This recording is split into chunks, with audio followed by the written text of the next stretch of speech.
영혼 육의 구원이라는 제목을 가지고 말씀을 전하려고 합니다. 여러분, 전도하기 쉽습니까? 어렵습니까?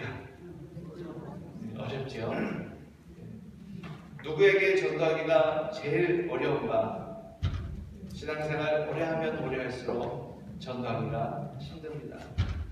왜 그러냐 보면은 살아가면서 점점 우리의 삶 속에서 만나는 그 사람들이요, 그 기독교인들과의 이렇게 어울리는 그런 삶을 살다 보니까 점점 우리가 전도하기가 힘들어집니다.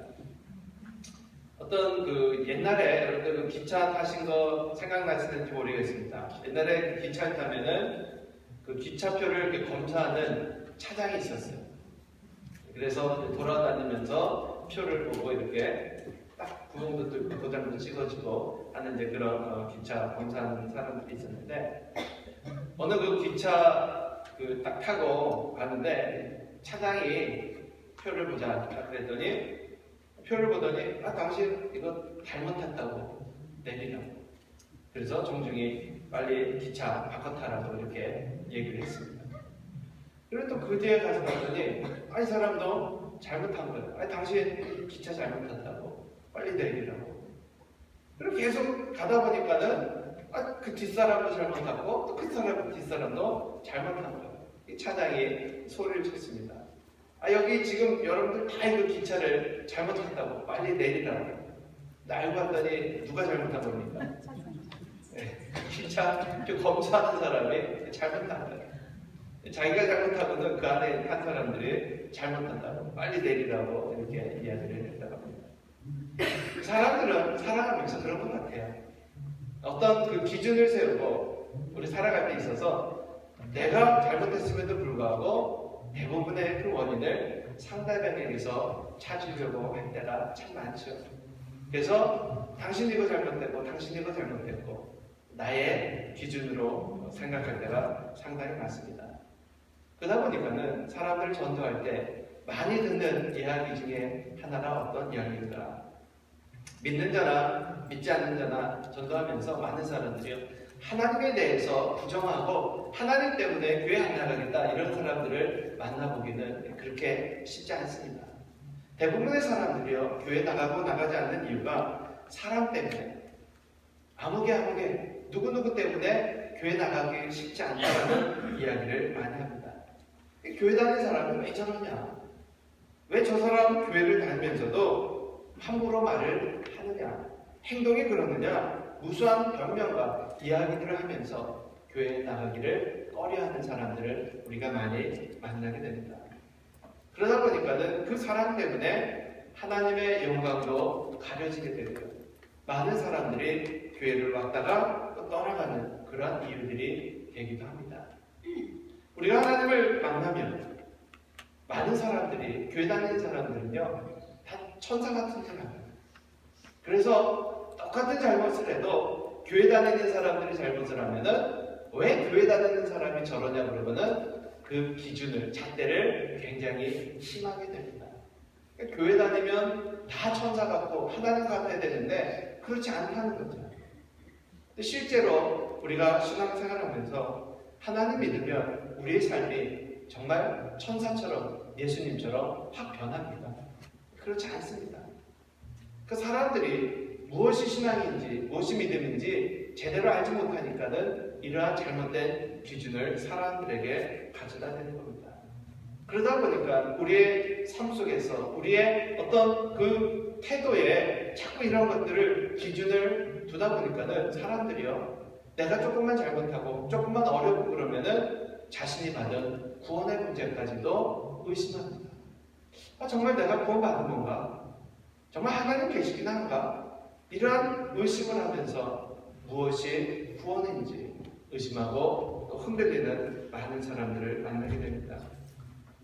우리가 하나님 앞에 구원받는 것은 절대로 빼앗기지 않습니다.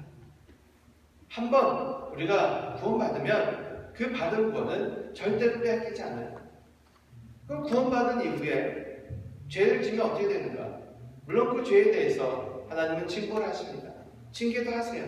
그런데 그 죄 때문에, 우리가 짓는 죄 때문에 하나님이 그 받은 구원을 빼앗아 버리지는 않는다는 거예요. 그렇다면 우리가 이러한 그 논쟁이 지금도 많이 되어지고 있긴 하지만은, 우리가 왜 구원받은 이후에 죄를 져도 하나님께서 그 구원에 대해서 하나님이 빼앗지 않으시는가? 그 이유는 우리가 우리의 손으로 구원받은 것이 아니기 때문에 그렇습니다. 즉 우리가 착하게 살아서 우리가 하나님이 인정하는 의로운 자이기 때문에 우리를 구원했다면, 구원받은 이후에 우리의 삶에 어려움이 있고 실수하고 우리가 죄악 가운데 빠져서 하나님이 그 구원을 뺏어간다면 그것이 그 논리가 맞습니다. 그런데 우리가 구원받은 것은 우리의 착한 행실로 구원받은 것이 아니라 하나님의 은혜로, 하나님의 선물로 우리가 은혜로 구원받았기 때문에 우리의 삶과는 상관없이 하나님의 구원이 계속 우리에게 주어짐을 믿으시기 바랍니다. 사람들은 우리의 선한 행실에 관심을 갖고 어떻게 하면 착하게 살아야 되는가 노력을 합니다. 세상의 많은 종교들이요, 이 선에 대해서 강조합니다. 물론 우리 기독교도 구원받은 사람들은 선하게 살아야 됩니다. 마땅히 선하게 살라고 성경이 가르치고 있어요. 그러나 우리의 구원은 우리의 행위로 얻어지는 것이 아니기 때문에 우리는 먼저 구원이 무엇인지를 깨달아야 합니다. 삶 속에서 좌절감, 실망감, 또 이런 것들이 많이 우리에게 다가올 때도 우리의 믿음이 흔들리지 않을 수 있는 것은 무엇이 확실한 구원인가를 우리가 먼저 알아야 됩니다. 오늘 영과 혼과 육의 구원이라는 말씀을 통해서 우리의 구원이 무엇인가를 우리가 확실하게 깨닫기 원합니다. 우리 사람의 몸은요, 이렇게 세 가지로 구분할 수가 있어요. 어떤 분들은 영혼, 이거를 하나로 긋고 육, 이렇게 하고는 두 개로 나누기도 합니다. 그런데 정확하게 우리 사람을 나누면요, 영과 혼과 육으로 우리가 나눌 수가 있어요. 우리 몸을 이루고 있는 첫 번째는 바로 육입니다. 육은 무엇입니까? 눈으로 보여지는 이런 것들이 다 육입니다. 즉, 이 살, 이 속에 있는 뼈, 이러한 모든 것들이 다 육체이죠. 그리고 이 안에 있는 내장, 이런 것들을 다 우리는 육이라고 이야기합니다. 두 번째는 혼입니다. 우리 사람을 이루고 있는 그 물체, 그 두 번째는 혼인데, 이 혼은 마음, 지식, 생각, 지혜, 좀 눈으로는 보이지는 않지만은 우리 사람을 이루고 있는 우리의 인격체, 모든 기관을 움직이는 아주 중요한 그 부분을 우리는 혼이라고 이야기합니다. 그러면 영은 뭐냐? 영은 사람에게만 존재하는 기관입니다. 동물은 없어요. 이 영은 바로 하나님이 우리에게 육체를 만드시고 영을, 생명을 영을 불어넣어 주셔서 우리가 생명이 됐는데, 이 영은 하나님과 교통할 수 있는 기관입니다. 사람에게만 존재하는 생명과도 같은 아주 특별한 그러한 기관입니다. 많은 사람들이요, 이 영의 존재를 잘 믿지 않습니다. 그냥 영 그러면은 이것이 눈으로도 볼 수도 없고 만질 수도 없고 그러다 보니까는 영이 무엇인지 관심도 없고 그냥 영 그러면은 나하고 상관없는 또 다른 어떤 그러한 존재로만 인식을 한다는 거예요. 그런데 영이라는 것은 우리 사람에게 분명히 존재하고, 우리가 사람이 죽을 때 모든 것들은 다 소멸되지만 이 영은 소멸되지 않습니다. 육체는 썩어져서 없어지죠. 다시 티끌로 돌아갑니다. 그러나 우리의 영은 그대로 남게 됩니다. 그리고 주님이 다시 오실 때에 우리의 썩어져 있는 육체가 부활할 때에 그 영이 함께 부활하는 겁니다. 그래서 우리는 이 영과 혼과 육, 이러한 것들이 분명히 존재하고 하나님이 우리를 구원하신다는 것이 어디를, 무엇을 구원하는 것인가를 먼저 알아야 됩니다. 귀신, 사탄, 죽은 사람의 영, 이러한 모든 것들도 다 영적인 존재입니다.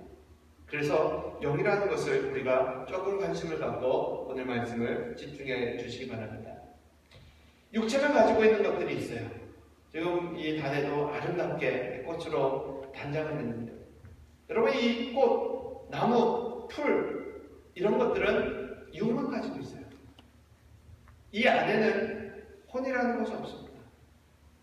뭐 모르겠습니다. 어떤 분들은 그렇게 생각할 수도 있겠지만 나무하고 이야기를 하고 뭐 그런 스스로 그렇게 이야기를 하지만은 이 나무 안에는 혼이라는 것이 존재하지 않죠.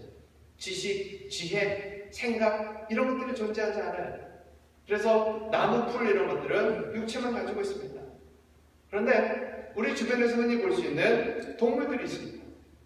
동물들은 육체와 혼을 가지고 있어요. 혼이 앞에서도 이야기했듯이 생각, 지식, 감정, 동물들도 혼이 있습니다. 동물도 감정이 있어요. 때리면은요 아파하고요. 그리고 자기들 그 사회에서도요, 부모가 죽거나 뭐 자식이 죽거나 그러면요 눈물을 흘립니다. 사람들과의 교감도 있어요. 그리고 동물들을 잘 훈련시키면요 서커스를 하고요 재주를 부립니다. 고양이가 TV를 켜주고요, 개가 그 소경을 안내하기도 하고요, 고래가 뭐 이렇게 쇼를 부리기도 하고요, 원숭이들이 사람 흉내를 내기도 하고요. 지식이 있다는 거예요. 자기들 나름대로 IQ가 있습니다. 그런데 이 동물은요 영이 없습니다. 즉 그들 나름대로 지식과 감정이 있지만 영이라는 존재가 하나님과 교류하는 그런 기관이기 때문에 동물들이 제사 드린다라는 그러한 조직을 본 적이 한 번도 없습니다. 원숭이가 바나나 갖다가 죽은 자기 부모님을 위해서 제사를 드린다거나 이런 것은 우리의 삶 속에서 찾아볼 수가 없죠. 그럼 영은 누구에게만 존재하는가? 오직 사람에게만 존재합니다. 사람들은요 그 지식이 많든지 적든지 상관없이 어떤 영적인 것을 분명히 인식하고 있습니다. 나름대로 영적인 섬기는 대상들이 있어요.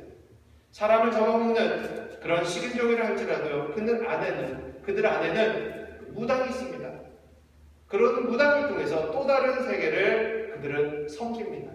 근데 섬기는 대상이 누군지 몰라요. 그러다 보니까는 나무도 섬기고 어떤 산도 섬기고 바다도 섬기고 태양도 섬기고 이러한 것들을 섬깁니다. 그러니까 자신들의 말고 또 다른 세계가 있다는 것을 그들이 인식하고 있어요. 근데 왜 그들이 또 다른 그런 것들을 섬기고 있는가? 태초에 하나님이 우리 사람을 만드시고 하나님의 그 코에 생기를 불어넣으셔서 우리가 생명이 되었다는 거죠. 그래서 하나님과 인간들은 교제를 합니다. 같이 동행하고 하나님과 대화하고, 그런데 인간들이 죄를 지은 이후에 하나님으로부터 멀리 도망칩니다. 하나님을 피해서 숨어버립니다. 영이 죽었다라는 의미는요 바로 하나님과의 교제가 단절됨을 이야기합니다. 우리 아이들이 태어나면은 그때 이후로 이 아이들은요 영이 죽은 상태에서 태어나기 때문에 하나님이 누가 하나님인지 알지 못한 상태에서 태어납니다. 모든 사람을 죄인이라고 이야기하는 그 이유는 우리가 죄를 지어서 죄인이 아니라 하나님을 알지 못하는 상태로 태어나기 때문에 죄인이라고 이야기하는 거예요. 누군가가 하나님에 대해서 이야기해주지 않으면 그 아이들은 하나님을 알지 못합니다. 그러나 영적인 것이 우리 안에 남아있기 때문에 또 다른 무엇인가를 자꾸 섬기려고 하는 그러한 습성이 남아있다는 거예요. 바로 하나님을 알지 못하는 그 상태, 우리가 전도가 필요한 이유가 바로 이겁니다. 누가 우리의 창조주시냐? 누가 우리의 하나님이시냐? 바로 이것을 그들에게 전하는 것이 전도라는 거예요. 그래서 하나님이 우리를 만드셨고 그 하나님이 우리의 주인 되심을 우리가 전하는 것, 바로 그것이 전도라는 겁니다. 교회의 사람들을 데리고 오는 것이 전도가 아니에요. 전도에 대해서 강조하는 것은요 바로 이 하나님을 우리가 전하는 데 있는 것이지 사람들의 숫자를 늘리는 것에 있지 않다는 것을 분명히 알아야 됩니다. 그래서 우리가 전도해야 된다, 이 말은 아직 하나님을 알지 못하는 사람들에게 그 하나님을 전하는 그 의무를 이야기하는 것이지 사람들을 교회로 데려오는 것을 의미하지 않는다는 거예요. 그래서 우리가 하나님을 전하고 그 사람들이 하나님을 만날 때에, 즉 예수 그리스도를 통하여 하나님이 우리의 구원자 되신다는 것을 우리가 믿을 때에 우리의 무엇이 살아나는가? 바로 영이 다시 살아나는 겁니다. 즉 우리가 구원받았다는 것은요, 우리가 예수님 믿고 갑자기 우리가 어떤 행동이 바뀌는 것을 의미하지 않는다는 거예요. 막혀있던, 교제가 끊어져 있던 그 관계가 다시 회복되는 것을 의미합니다. 즉 우리가 예수 그리스도를 통하여 하나님이 우리를 구원하시기 위해서 예수님을 보내주셨다, 이것을 믿는 순간에 우리의 막혀있던 영이 다시 열리면서 하나님과 우리와의 관계가 회복되는 겁니다. 즉 불순종함으로 죽었던 영이 순종함으로 다시 살아나는 것, 바로 이것이 복음입니다. 그래서 우리가 신앙생활 하시면서 어떤 삶에 자꾸 이렇게 초점을 맞추다 보면요, 잘못된 복음, 우리가 엉뚱한 신앙생활을 하게 된다는 거예요. 예수님을 믿는다는 것은 하나님과 단절된 우리의 영이 다시 살아나는 것을 의미합니다. 그렇기 때문에 우리의 죄악된 습성, 성격, 말투, 가난했던 환경, 이런 것들이 하루아침에 변화되진 않습니다. 그런데 아직도 많은 사람들이요, 하나님께 구원받았음에도 불구하고 아직도 나의 삶에 어떤 구원의 증거를 찾으려고 하는 사람들이 많습니다. 세상에 아무리 크리스천보다 도덕적 수준이 높은 사람이라 할지라도요, 분명한 것은 그들이 예수를 믿지 않으면 구원받지 못합니다. 그런데 우리가 눈으로 봤을 적에 저 사람의 삶은 정말 보통 사람들보다 더 못해, 이렇게 이야기를 할 수 있다 할지라도 그 사람이 예수님을 믿는다면 그 사람은 구원받았음을 믿으시기 바랍니다. 좀 억울하죠. 어떻게 보면은 이거 좀 억울해, 이렇게 이야기할 수 있지만 바로 그것이 은혜라는 겁니다. 즉 자격 없는 사람이 그 하나님의 사랑을 받는 것, 바로 그것이 은혜요 축복이라는 거예요. 구원은 믿음으로만 얻을 수 있습니다. 그렇기 때문에 우리가 하나님께 감사한 거예요.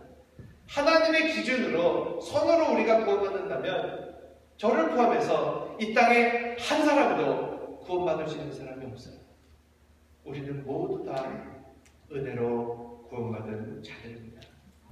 근데 문제는 이 영의 구원으로만 만족할 수는 없다는 거예요. 하나님이 너희는 이제 구원받았으니까 마음대로 살아라. 어느 종교처럼요, 우리는 죽을 때까지 모든 죄를 다 용서받았기 때문에 아무렇게나 살아도 된다, 그렇게 주장하는 사람들도 있어요. 아무리 내가 죄를 짓고 막 그냥 세상 말로 그냥 개판으로 살아도 나는 천국 가니까 상관없다, 그렇게 이야기하는 사람도 있어요. 근데 정말 하나님이 우리의 구원을 그렇게만 하나님이 이렇게 딱 제안해 놓으셨을까요? 그렇지 않습니다. 우리의 영을 구원하신 것이 우리에게 영생이지만요, 하나님은 이것으로 만족하지 않으신다는 거예요. 오늘 복음 말씀을 보면은 평강의 하나님이 친히 너희로 온전히 거룩하게 하시는데 너희 온 영과 혼과 몸이 우리 주 예수 그리스도 강림하실 때에 흠없게 보존되기를 원하노라. 즉 영으로만 구원받은 것으로만 만족할 것이 아니라 우리의 삶 속에서 영과 혼과 육, 모든 것이 온전히 보존되기를 원하신다는 거예요. 하나님이 우리 인간을 사랑하셔서 영생을 주셨지만 하나님이 정말 원하시는 것은 뭐냐? 영생으로만 만족할 것이 아니라 이 땅에 사는 동안에도, 육체를 입고 사는 동안에도 하나님의 축복을 누리며 살라는 겁니다. 그렇다면 영의 구원을 얻었지만 혼의 구원, 육의 구원이 무엇인가? 우리가 이것을 알아야 됩니다. 육은요, 무엇의 지배를 받을까요? 우리 육체는 혼의 지배를 받습니다. 그러니까 우리 육체 마음대로 혼자 움직이질 않아요. 이 육체를 지배하는 것은 우리의 혼이라는 거예요. 팔을 움직여라 하면 움직이고요. 누굴 때려라 하면 때리는 겁니다. 누가 하는 겁니까? 나의 혼이 육체를 지배하는 거예요. 그런데 이 육체가 자기 마음대로 살아가지 못하니까는 이 육체가 선하게 쓰임받을 수도 있고 이 육체가 나쁘게 쓰임받을 수도 있는데 무엇이 그 육체를 지배하느냐? 우리의 혼이 지배한다는 거예요. 즉 나의 마음이 불쾌하면요 우리의 인상이 찌그러집니다. 우리의 육체가 아프면 벌써 내 혼이 마음이 언짢은 게 있으면요 우리의 육체가 먼저 반응을 해요. 내 마음에 이상이 있으면 우리의 입술로 범죄하게 됩니다. 불평을 쏟아놓게 되고요. 자꾸 우리의 육체가 죄를 범하게 합니다. 게을러지게 하고 입술로 원망하며 살아가게 합니다. 그렇다면 그 혼이 건강하면 되지 않습니까? 그러면 이 혼을 누가 지배하는가? 바로 그 혼을 지배하는 것은 영이라는 겁니다. 즉 우리의 영이 깨끗하면 마음이 청결해지고 우리의 영이 거룩할 때에 그 영이 그 혼을 지배해서 우리의 습관, 성격 모든 것들이 변하게 되는 거예요. 근데 거꾸로 영이 죽으면 혼을 변화시킬 수가 없고 혼이 변화되지 못하니까 우리의 육체가 악하게 쓰임받는 겁니다. 하나님을 믿으면서도 온전한 성결한 생활, 축복을 누리기를 원하시면요 먼저 우리의 영이 구원받고 하나님 앞에 하나님이 우리에게 주시는 그 거룩한 영을 우리가 보존해야 됩니다. 그렇다면 그 영이 우리의 혼을 지배하고요 우리의 혼을 지배할 때 우리의 나빠진 습관 이런 것들이 하나씩 버려지게 되는 겁니다. 말투가 바뀌고 습관이 바뀌고 그러면서 우리의 육체도 온전한 구원을 얻게 되는 겁니다. 평소 책망하고 미워했던 사람들, 그 사람들이 하나님과 교제가 시작되면서 원수도 사랑해야 되고 용서 받은 사람들이 누구를 용서해야 된다는 그 하나님의 영이 우리의 혼을 지배할 때 그 혼이 바로 우리의 육체를 지배해서 그들에게 우리가 선을 베풀고 섬길 수 있는 그런 삶으로 변화되어져 가는 겁니다. 돈이 있어야 행복해야겠다는 그 생각이 하나님과 함께함으로 참된 평화를 주시는 그 평화를 우리가 누릴 수 있게 되고요. 세상의 모든 것이 좋아 보이고 권력, 명예, 눈이 어두워 메말라갔던 그 인생에 변화가 나타나기 시작하는 겁니다. 예수를 믿어도 우리 삶의 어떤 환경은 변화되지 않습니다. 그런데 놀라운 것은요. 예수 믿고 우리의 가치관이 바뀌기 시작할 때요. 그 똑같은 환경을 바라보는 우리의 시선이 바뀌기 시작한다는 겁니다. 불평했던 환경이 감사한 환경으로 바뀌어지게 됩니다. 환경이 변한 것이 아니라 우리의 혼이, 생각이, 마음이 바뀌게 되는 겁니다. 그러면 이렇게 생각이 바뀌면 어떻게 되는가? 이 혼이 바뀌면요 우리의 육체까지도 영향력을 미칩니다. 아프던 몸이 깨끗해집니다. 평소에 나쁜 그 습관들을 우리는 버리게 됩니다. 죄를 지었던 그 몸이 이웃을 위해 봉사하게 하고 게을렀던 육체들이 열심히 살아가는 그런 삶을 살아가게 됩니다. 얼굴에는 기쁨과 웃음이 사라지지 않고요. 걱정과 근심이 사라지게 됩니다. 바로 이것이 육체의 구원입니다. 조기 목사님이 늘 강조하던 그러한 말씀이 있죠. 사랑하는 자여, 내 영혼이 잘된 같이 내가 범사에 잘되고 강건하기를 내가 간구하노라. 바로 이 말씀이요 우리의 영과 혼과 육 모든 영역에 온전한 구원인 겁니다. 세상의 가치와 우선순위는 내가 먼저입니다. 그래서 그 아이는요 1인칭이에요. 제일 먼저가 아이예요. 아이. 그 다음에 유, 이렇게 하는 유는 2인칭입니다. 그리고 이웃들, 희하고 시 이런 것들은 3인칭이에요. 우선순위가 어디입니까? 내가 먼저고 당신이 두 번째고 그 다음에 이웃이 세 번째입니다. 그런데 하나님의 우선순위는 다릅니다. 주 너희 하나님을 사랑하고 내 이웃을 내 몸과 같이 사랑하라. 그 사랑에 우선순위가 있어요. 주 너희 하나님을 사랑하고, 하나님이 먼저라는 거예요. 그 다음에 이웃을 사랑하고, 그 다음이 바로 내 자신을 사랑하는 겁니다. 우선순위가 하나님, 이웃, 그리고 나입니다. 내가 복받고, 내가 구원받고, 내가 이 땅에 하나님의 것들을 누리며 살 수 있는 것은 무엇입니까? 우리는 나를 소중히 여기고, 그 다음에 당신을 소중히 여기고, 그 다음에 좀 남으면 이웃을 섬겼던 그 삶이 이제는 바뀌어야 된다는 거예요. 하나님을 섬기고, 이웃을 섬기고, 그러면은 하나님의 축복이 우리 안에 나에게 임한다는 겁니다. 많은 분들이요, 영의 구원으로 만족하시고 자신의 혼과 육에 대해서 돌보지 않는 분들이 있습니다. 그런데 하나님의 뜻은 주님 강림하시는 그때까지 우리의 영과 혼과 육이 온전히 보존되기를 하나님이 원하신다는 것을 깨닫기를 원합니다. 그럼 어떻게 하면 온전한 구원을 얻을 수 있을까요? 육체가 건강하기 위해서는요, 잘 먹고 운동도 해야 됩니다. 일도 해야 됩니다.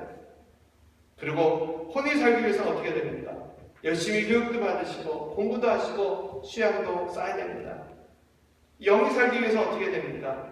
기도와 말씀과 묵상과 찬양과 예배를 온전히 드려야 됩니다. 바로 이러한 모든 것들을 잘 지킬 때 우리의 영과 혼과 육 모두가 구원받아 하나님이 주시는 그 축복된 삶을 누릴 수가 있는 것입니다. 신앙생활은 먼저 우리의 영이 사는 겁니다.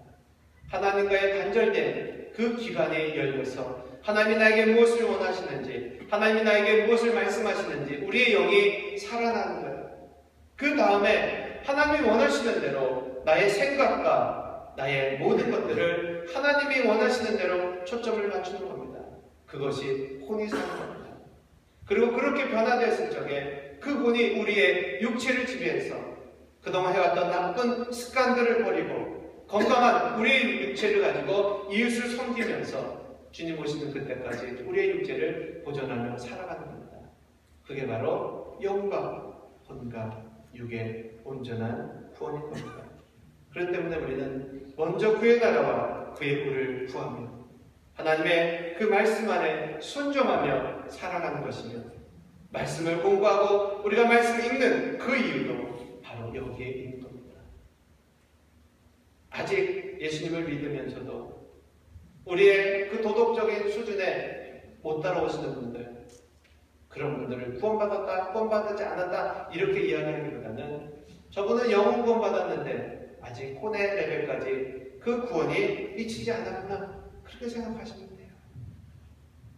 그렇기 때문에 무엇이 구원인가를 먼저 깨닫고 우리가 먼저 하나님 앞에 우리의 영이 하나님이 그 막혔던 그런 기간들이 다시 열릴 수 있도록 먼저 우리의 영을 구원받기 위해서 예수 그리스도를 믿으시고, 그 다음에 그 믿는 믿음으로 우리의 생각과 마음을 바꾸시고, 그리고 우리의 혼이 구원받았을 적에 우리의 육체까지도 우리가 이웃을 위해서 봉사하시는 그 단계까지 성장하셔서 단순히 교회 출석하고 그냥 하나님 믿는 것으로만 만족할 것이 아니라 우리의 육체의 구원까지 하나님이 원하신다라는 그 믿음으로 오늘도 열심히 신앙생활하시고 예배 참석하시고 말씀 읽으시고 또 봉사하실 수 있는 저와 여러분의 삶이 되시기를 주의 이름으로 축원합니다.